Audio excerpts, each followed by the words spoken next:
His guidance and presence is a source of great motivation to his research scholars and students and teachers also.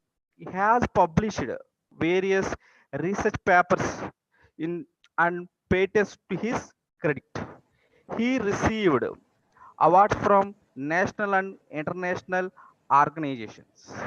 He is a confident, optimistic, and self-disciplined person.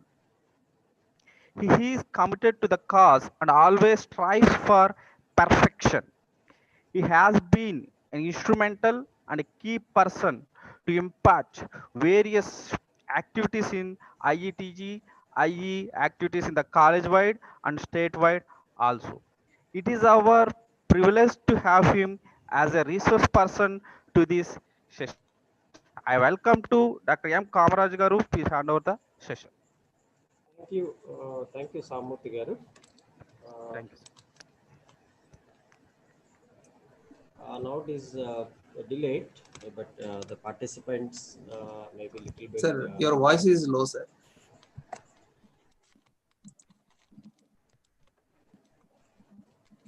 Now it is okay.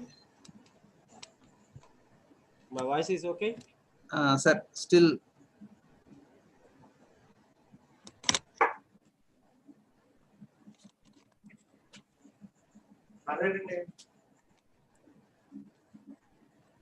Hello.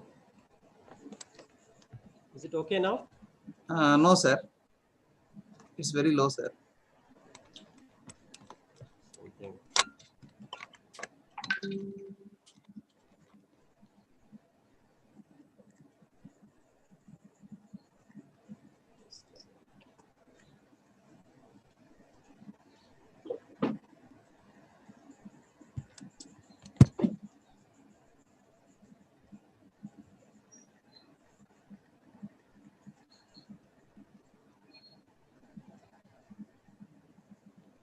Now is it okay? Yes, sir. Right. Thank you. It is actually this session to be conducted at 11:30 a.m. Due to the inaugural session may be extended. Okay.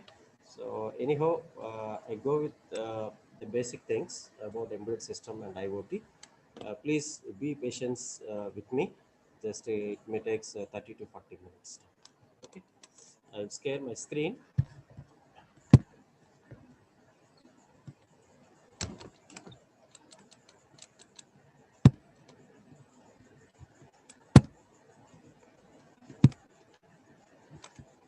So introduction to embedded systems and IoT for people with disabilities. That is a topic.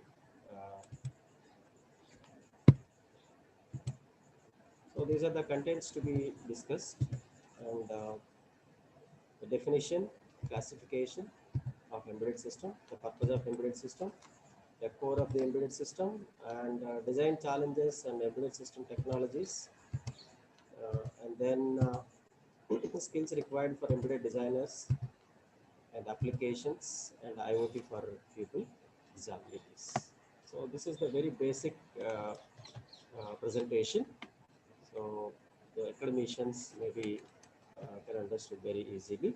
The other people can understood by seeing the slides. Okay. So the applications of IoT. So what is an embedded system?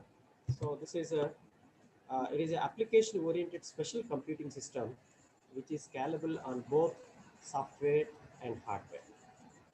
Application-oriented special computing system. So the embedded system which works for the particular application, but it is scalable on both the software and hardware. But it satisfies the requirements of the size of the embedded system, functionality of the embedded system, reliability of the embedded system, cost of the embedded system, and power consumption of the embedded system. So now the people are talking about the embedded system everywhere. So without the system, without the embedded system, the humankind cannot live. You can say simply. If you take at home electrical appliances, the refrigerator is an air conditioner, a washing machine. So many devices, all the embedded systems are working with the humankinds. So later on, these embedded systems are now it is turned into the IoT devices. Okay. So, so this is the standalone embedded system. Some inputs, taking some inputs and producing some outputs. That's it. So you take the sensor data, and according to that, it will give the output. And so real-time embedded systems. Embedded systems are so many types: small-scale embedded system, medium-scale embedded system, large-scale embedded systems. So there is a different classification of embedded systems are there. For example, you take a small-scale embedded system. The small-scale embedded system, it is a board-level designs only. So it means laboratory-level designs. In academic institution, any laboratory is there. There you can develop the small-scale embedded systems. So coming for the medium-scale embedded systems, the medium-scale embedded systems are required with a real-time operating system. And large-scale embedded systems may be involved in the VLSI design also. They may be developed their own IC for particular embedded system application. So comes under all these, the real-time embedded systems are playing a very key role. So here, the embedded systems carry out specific tasks in a specified time. So this is called real-time embedded systems. Perform the specific task in a specified time. And so take an example of, you know, open the valve within 30 milliseconds when the humidity crosses a particular threshold.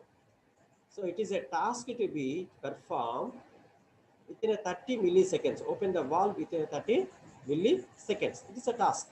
If failures, so your system is fails. So because of, so if the job is not carried out within that 30 milliseconds period, there may be a catastrophe. So here the real-time embedded systems are divided into two categories. One is called hard real-time system, and the one is called soft real-time system. The hard real-time systems are nothing but a missing deadline causes a failure. For take an example of earthquake measurement device, earthquake measurement embedded system. So this is hard real-time. Why I'm saying hard real-time? Whenever the earthquake comes, my embedded system to be responding to that signal. Immediately it will record the information in Richter scale. Suppose my real-time system is not responding to that signal, so my earthquake will not come again to record the information. So the timing deadlines are very important for hard real-time systems. But soft real-time systems are not like that. Missing deadlines results in degraded performance. Sometimes what happens, soft real-time systems is nothing but a very simple example. Uh, uh, that is a real time. Suppose you take a TV remote control. The TV remote control, uh, you press the key, but ultraviolet rays is not generated within a time, so nothing happened. So the soft real-time embedded systems sometimes uh, may not uh, miss the data. So what is the purpose of embedded system? So the embedded system is basically designed to serve these for the data collection, for the storage purpose, or representing the data, and the data communication purpose to transfer the data from one embedded system to another embedded system. So data processing. So the embedded system can be used for process the data. So embedded system can be used to collect the data. Embedded system can be used to store the data. So embedded system can be used to process the data. So sometimes the embedded system data may be monitoring purpose also. This is only the embedded system is designed to develop monitoring the data only. So my embedded system is developed to control the various parameters. So this is the basical. The another one is application specific user interface. It depends on the requirement of the user interface. Sometimes the application specific user interfaces can be used in the development of a embedded system. So what is a core to be used? The core to be used Uh, so the embedded systems are domain and application specific. So maybe domain specific and application specific. For example, domain specific. So automotive industry. So car control system. In automotive industry, I'm taking a car control system. The car control system is having a n number of embedded device controllers, but all together it works to control your car. So that is a domain. Application specific. So application specific. For example, your washing machine, it is an application specific. Washing machine is used to wash the clothes. That's it. It can't do anything. The washing machine cannot print any data, cannot do any other operation. Just it will perform the washing the clothes only. The cores. So what is a core? You want to use it. So that is fall into either use microprocessors, either use a microcontrollers, either use a digital signal processors, or maybe use application specific integrated circuits, or maybe the programmable logic devices and commercial off the shelf components. The people are looking at, sir, whether to go for microprocessor can be designed, can be used for embedded system, or microcontroller can be used for embedded system, or digital signal process, or depends on the requirement. So today the commercial market now it is a programmable logic devices. The programmable logic devices may be used to develop an embedded systems today. So commercial off the shelf components. So some of interfacing components are which are available in the commercial market. Make use of that. You may build your own embedded system. So microprocessors, microcontrollers, which one is better for us? So microprocessors most of the time, so they don't have any peripherals on the chip. The microprocessors are working in the microprocessor having a chip that will work with other components which are interfaced externally. But microcontrollers are not like that. Microcontrollers, it is a part of it. So, what are the peripherals are required that all are integrated into the microcontroller chip along with the central processing unit. So it depends on the requirement whether you go for microprocessor device, whether a microcontroller device, whether digital signal process. This depends on our which application we are developing. So embedded firmware. So embedded firmware is nothing but the application software. The software which is designed to run your embedded application. So it is responsible for controlling the various peripherals of the embedded hardware and generating the response in accordance with the functional requirement of the product. Yes, so we developed a program. So that program will controls the entire peripherals. What are the peripherals of which are connected to the embedded hardware, so which is controlling. So at the same time, so the response also in accordance with the functional requirements.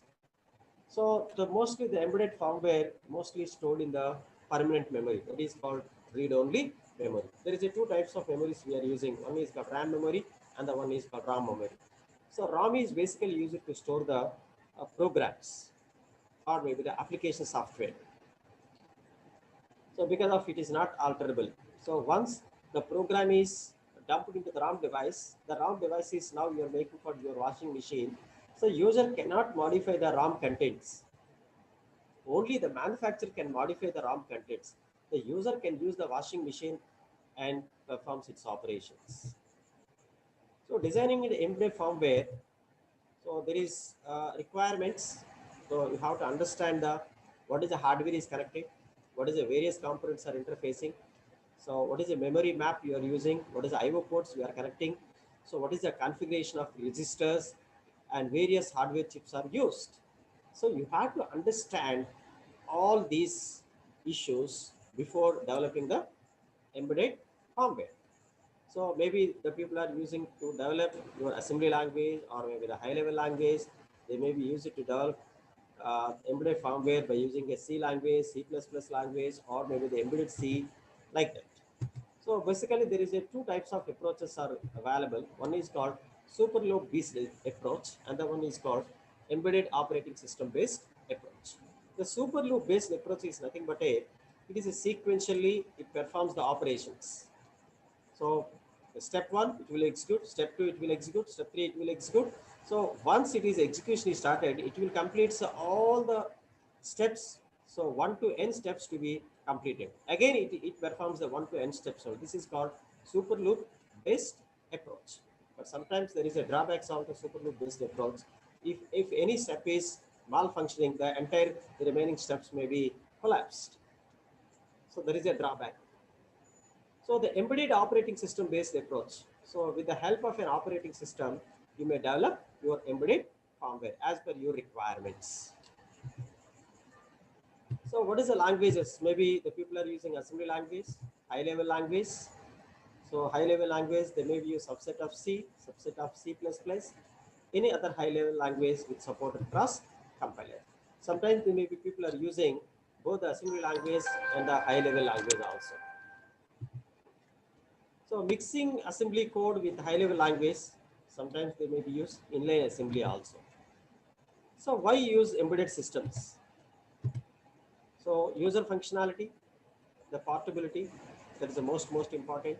The user is thinking about more functions done by my embedded system. So more functionality they're expecting. So most probably portable. The user convenience and comfort. So the appliances, your GPS, TV remote control, DVR, iPod, etc., etc. So many devices. The user convenience. The people are looking at the user convenience. So once the embedded systems are developed, the quality of life is enhanced. The quality of human life is enhanced, no doubt about it. The always user is thinking about this, the convenience and comfort. So the low power and safety. So the another one is the people are looking at embedded systems operate at low power and safety also. So this is example of LED lighting. So LED lighting may be consuming low power. So the commercial or industrial applications also embedded systems are using, and complex features to be simplified. So in embedded system, most of the complex features are there, or all the complex features to be uh, minimized or simplified. And replace electromechanical systems. It's the most important. Earlier, the people are using mechanical systems and electromechanical systems. Now it is replaced with our electronic devices. And cost reduction, people are looking at the embedded systems cost to be reduced, and quality improvement. So at the same time, the people are looking at how much of quality is improved for an embedded system. So this is the design challenges for any embedded system designer. So the size of the embedded system to be reduced, power of the embedded system to be decreased, performance of the embedded system to be increased, and NRE, non-recurring engineering cost to be decreased. So why so much of pressure on designer to develop an embedded system with low power? What is the reason? Why people are going for low power embedded system design? So very simple reason. Most of the embedded systems are working with batteries. Most of the embedded systems are working with the batteries. Suppose your embedded system is designed such a way to consume the more power. So what happens?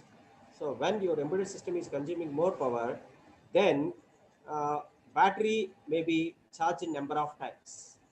If the battery is charged in number of times, then maintenance of the battery may be increased.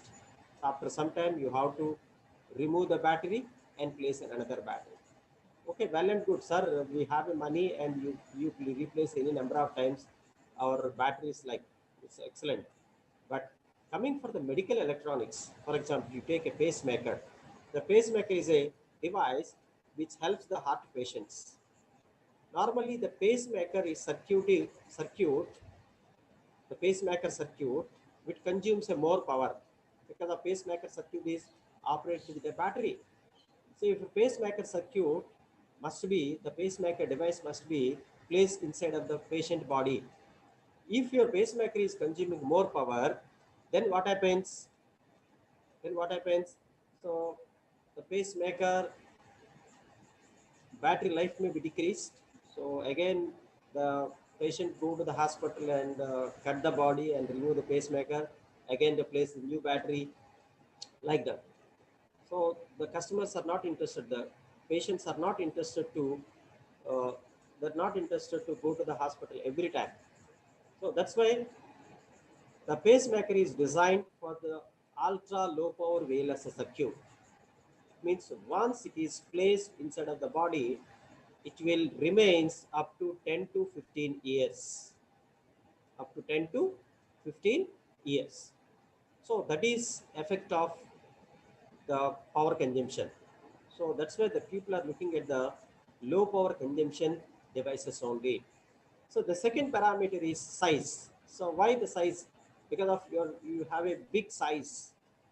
Suppose you take a mobile phone, it's having so many features, right? So the size of the mobile phone is increases, then you are not preferring because of it is not that much of interesting to buy your product. So the embedded systems always looking for the size of the device to be small and small. Your mobile phone is consuming more power. Have you interested to buy that product? No, not at all. Because of every time you have to, the power is gone. If the power is over, then you have to search for a power bank or you search for the socket, AC socket. So that's why you are, while buying your embedded system, there is nothing but a best example of your mobile phone. You're looking for what is the stand time. So once it is charged, how many hours it will give talk time. So that is what the people are looking. So performance, naturally the people are looking at the performance. Performance to be more and more. So you have your mobile phone to be having so many features. It should be consuming a low power. The size of the mobile phone to be reduced, or weight of the mobile phone to be reduced, and cost of the embedded system also, cost of the mobile phone also reduced. So that's why the designers are concentrating on, so how to reduce the non-recurring engineering cost. Non-recurring engineering cost most probably at the design stage of the product. So once the prototype is kept, the NRE cost may be minimized. So this is the obvious design code. Design code, construct an implementation with a desired functionality.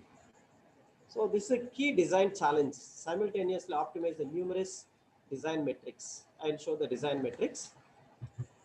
So here unit cost to be reduced, NRE cost to be reduced, size of the device to be reduced, performance to be increased, power to be reduced, flexibility to be enhanced. And the time to prototype is low. So taking a less time to make the prototype model. So time to market, that is also very important. Time to market also taking a less time by the designers. If your time to market is maybe the more, it is very difficult to get the more revenues in the commercial market. So that's why the designers are always thinking that as early as possible to release the product in the commercial market with a lot of features. And the maintainability, the maintenance also, once the product is released in the market, the maintenance of the device to be decreased, right? So the next one is correctness, safety, many more. So the correctness also important, safety is more important, security also most important. These are the common metrics. So what are the technologies are existing for develop an embedded system? One is called processor technology, then IC technology, and the one is a design technology. So processor technology, what is the various process they may be used for to develop an embedded system that we have to consider it. So what is an IC technology? So what is an IC technology? So because of the IC manufacturing, there is VLSI technology may be used here. IC technology, there may be programmable logic devices may be used like that. So there may be IC technologies existing. Design technology, maybe sometimes there may be people are top-down approach, bottom-top approach, uh, waterfall approach, spiral approach. So many technologies are maybe existing uh, to develop an embedded system. So what is the requirements of an embedded system? So these are the requirements. So efficient use of a processing power, decide upon the right CPU. The selection of CPU is more important to develop any embedded system. So when we seen projects of students, then some of the students they may be making a small application, make use of ARM processor. So when we are asking, so why you did using ARM processor? Because of ARM processor is available in the commercial market. It is a fast processor. No, for that application, very 8051 microcontroller is enough. It is a small scale embedded system. So why you go for, no, sir, ARM is very fast and So this depends on your requirement, depends on the operations, depends on the processing. So you may choose your right CPU. And efficient use of memory, that is also another very important requirement. So efficient application programs. So because of the cost of peripherals also not low. So because of the cost of embedded system should be reduced by make use of a proper size of the memory or capacity of the memory, and appropriate execution time. So because of your embedded system to be executed in the real time, on raw real time, hard real time, or soft real time, etc. So what are the skill set required? So these are the every designer must have a knowledge. So electronics and communication engineering graduates, the people are thinking about most of the time we're thinking about we know the hardware, then we can very comfortable with the job and everything. No, no, not required, not like that. So now the engineer should have a knowledge of both software and the hardware also. So digital and analog design. So hardware description language, which deal very long, and embedded hardware, microprocessors, microcontrollers, DSP process, maybe ranging from 8-bit to 32-bit processors are available. So memory, different types of memories. SRAM is available, DRAM is flash, DDR RAM is available, non-volatile RAM is available. So many memories are available. So we have to know the architectures. We have to know the operations of the circuits, and communication standards also we should know about it. What is the bus protocols that we should know about it. And operating systems, the people are using real-time operating systems. Freeware, openware is available. Sometimes a proprietary was also available. And programming languages, the skill may be required either C language or C++, or maybe the combination of both assembly language and high-level language. Many days also have a Java support. Development tools, that is most important. What the tools are available in the commercial market to develop an embedded system, the cross compilers, so which can support for any language, uh, for any processor, the compilers, high level language of any processor, debuggers, emulators. So hardware software co-design is a mandatory today. Embedded system testing. So these are the things are required. What skill set is required for any embedded designer. And the applications, enormous applications are there for embedded system for mobile computing, wireless network, and missiles and satellites, defense applications, aerospace applications, communication applications. Okay, smart cards, banking, telephone, security, ATM machines. It is a very beautiful embedded systems. Okay, now it is connected with IoT also. Computer networking systems and peripherals, networking systems, image processing, printers, network cards, monitors, and displays, and applications, digital consumer electronics, DVDs, set-top boxes. So in every house we have a set-top boxes. Either it is used for DTH, okay, direct to home set-top boxes, digital cameras and networking, and automotive industry. Most powerful embedded systems are motor control system, car entertainment system, car multimedia system, engine or body safety system. So now coming forward, this is about embedded system. Okay. I will quickly go through that, just a little bit concentrating on IoT. So the Internet of Things, it is a technological revolution, no doubt about it. So both in computing and communications also. So extending current internet and providing connection, communication, and internetworking between devices and physical objects are things that is often referred to as Internet of Things. The things which are connected to the internet. Earlier, embedded systems only sending a data to the required people. Embedded system cannot be talked with another embedded system earlier, but today is not like that. every embedded system is talking each other. One embedded system talking with another embedded system, even in it is placed in the remote places also. So now the machines are communicating with the machines. The car is communicating with another car. Car is communicating with the human being. Human being is communicating with the cars. So machine to human being to machine to machine, like whether it is a wireless or wired communications or whatever. So whenever the IoT is comes, the total scenario is changed. So every object transform into smart objects able to sense. So what is an every object may be considered is a transform into smart objects able to sense, interpret and react to the environment. Interpret and react to the environment thanks to the combination of internet and emerging technologies. So RFID, real-time localization and embedded sensors. So now the people are talking about smart switch. Smart switch means earlier in our houses we are using the switches, conventional switches. Then we have to go to the switch on, go to the switch off. So need not to go to the switch on and switch off today. Your smart switches can be controlled your mobile phone or any TV remote control.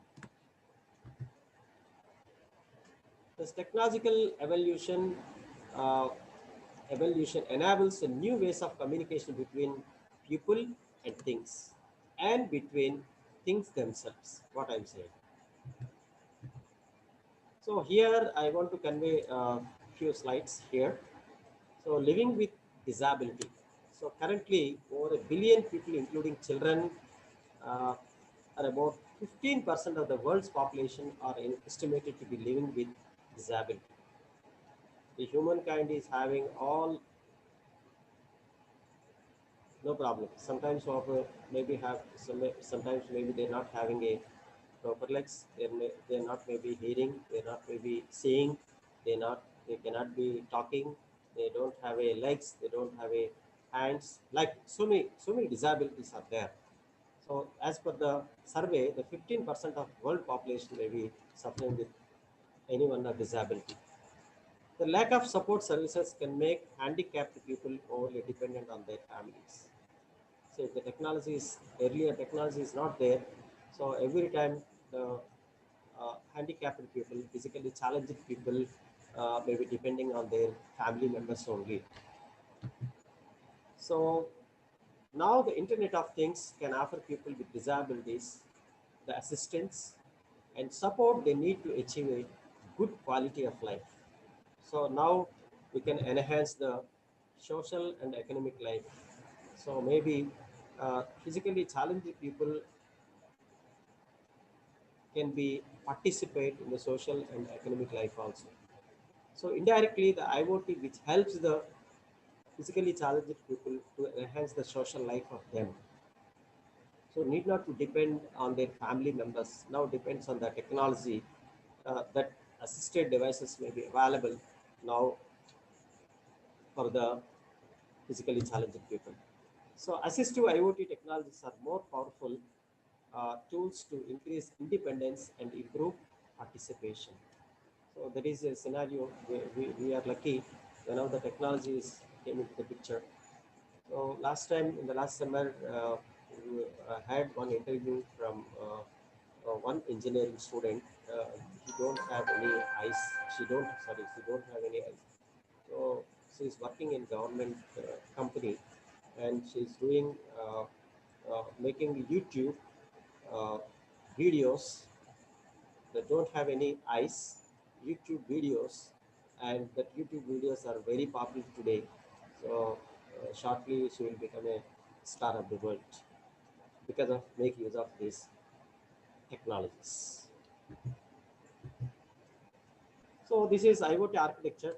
Dr. K. Solomon Raj Garu in the morning also they may be mentioned about this about layers. I'll quickly go through that.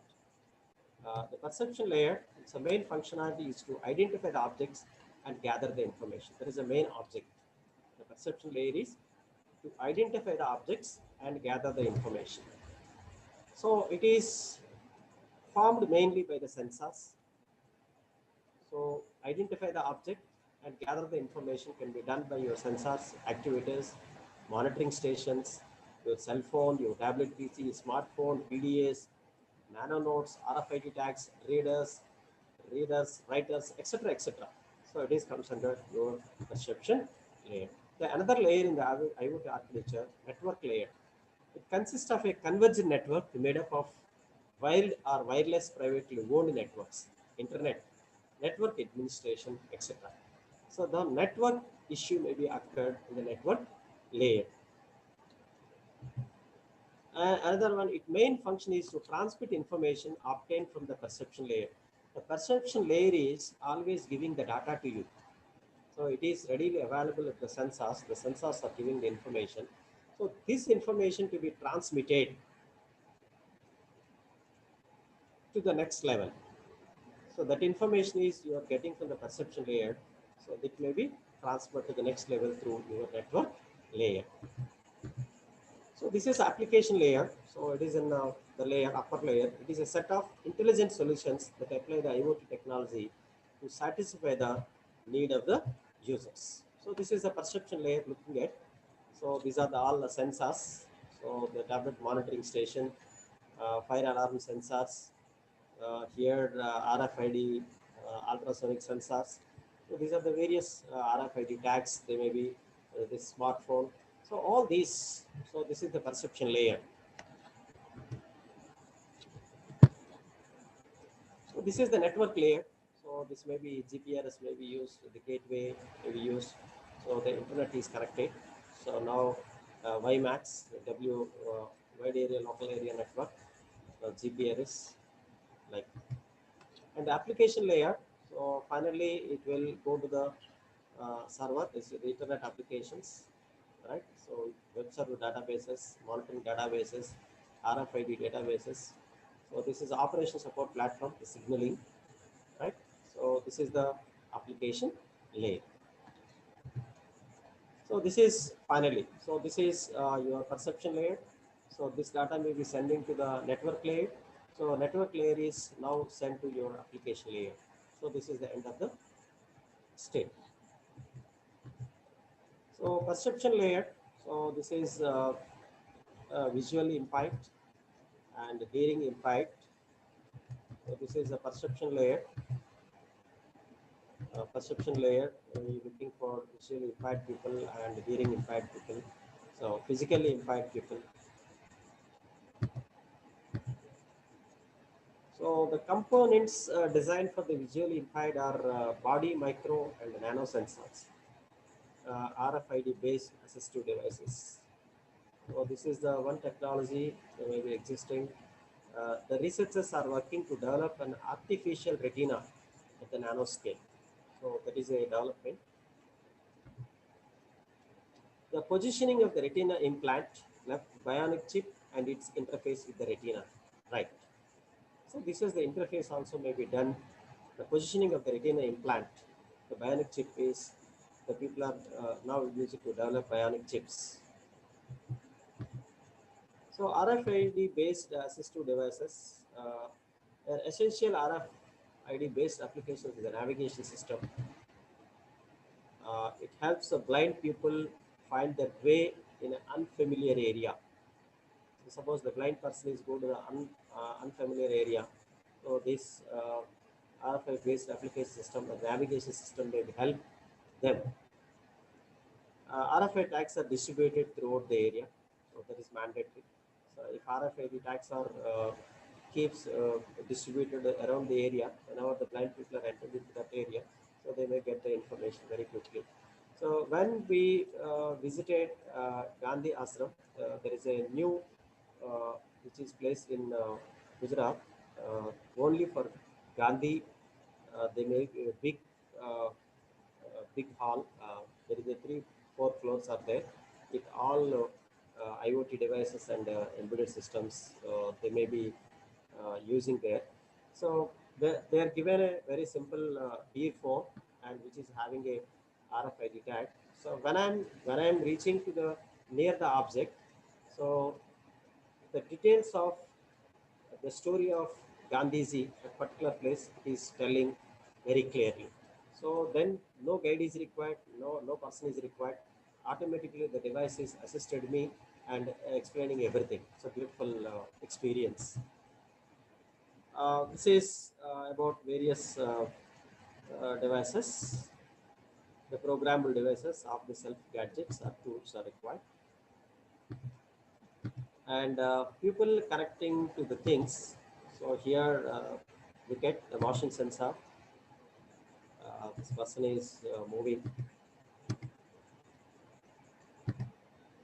So here ECG sensor, another motion sensor, another motion sensor.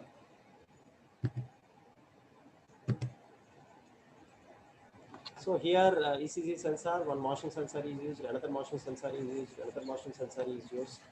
So the data is now go to your mobile phone and it is sent to the network, internet, and then it is moved to the required place and it will be go to the various people, various hospitals, etc.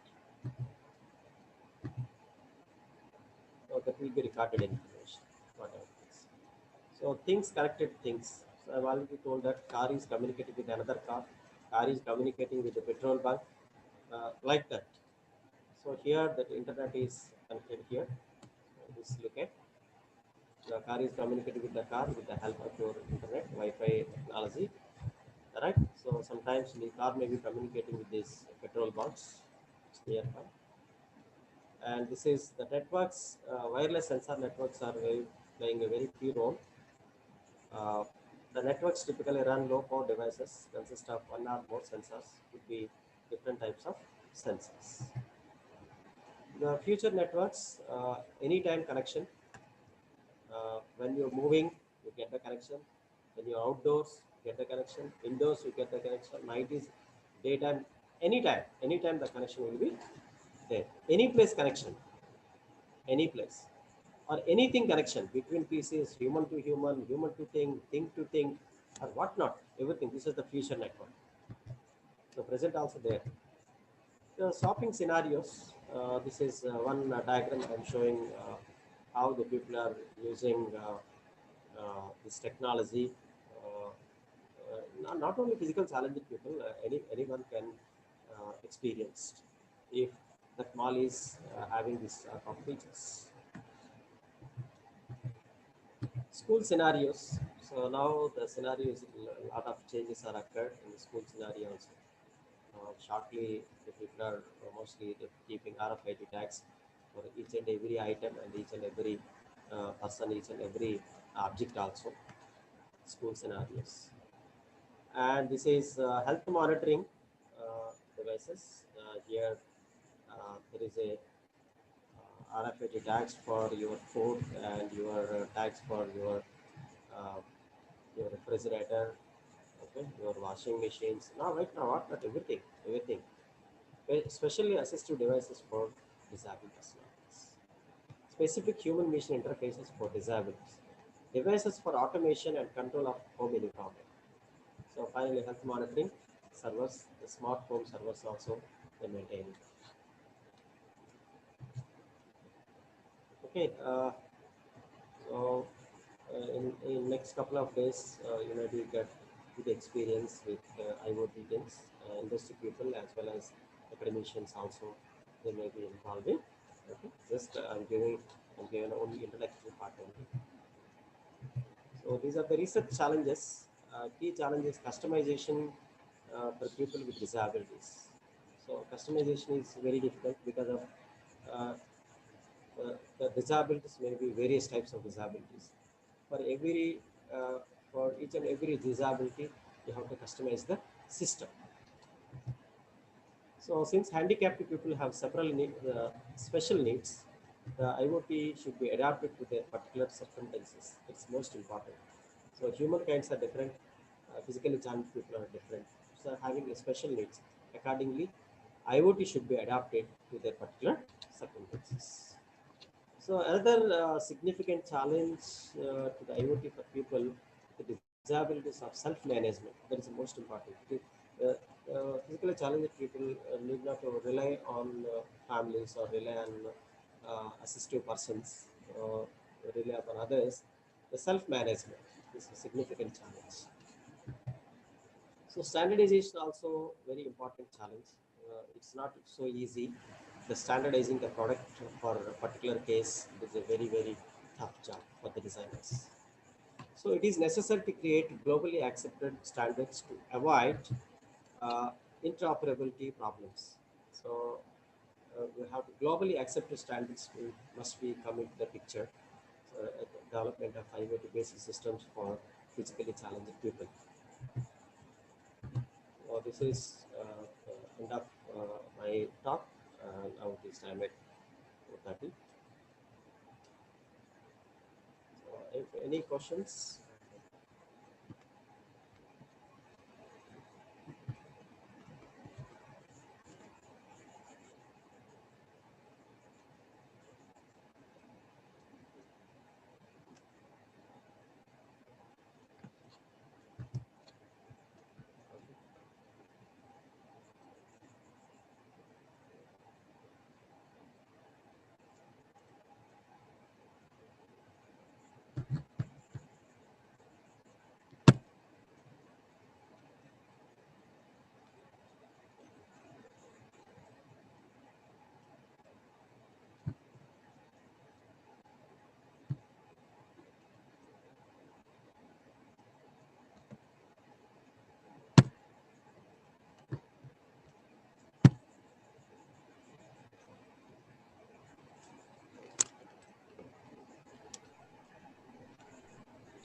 If you want to ask any questions, then you can. As Otherwise, participants, you can raise your hands or you can put in a chat box your queries.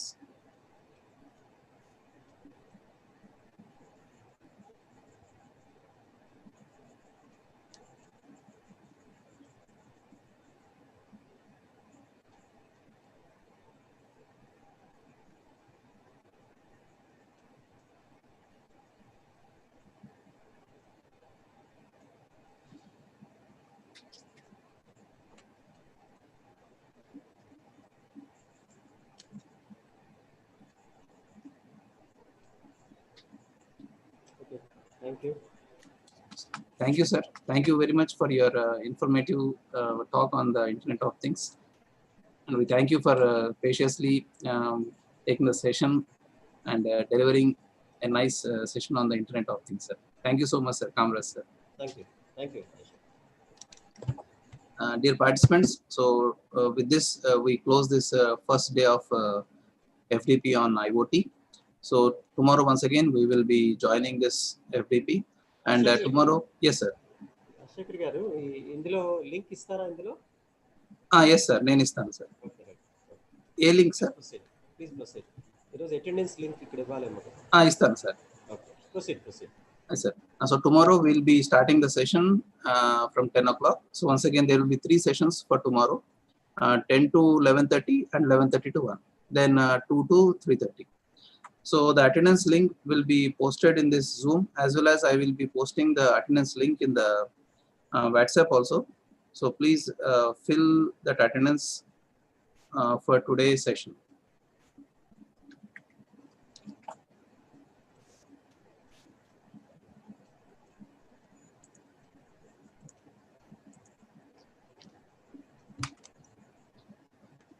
So I have posted the attendance link. So please fill this attendance for today's session. And even I will post this in the WhatsApp also. Okay. So tomorrow we will be meeting before 10 o'clock. Thank you.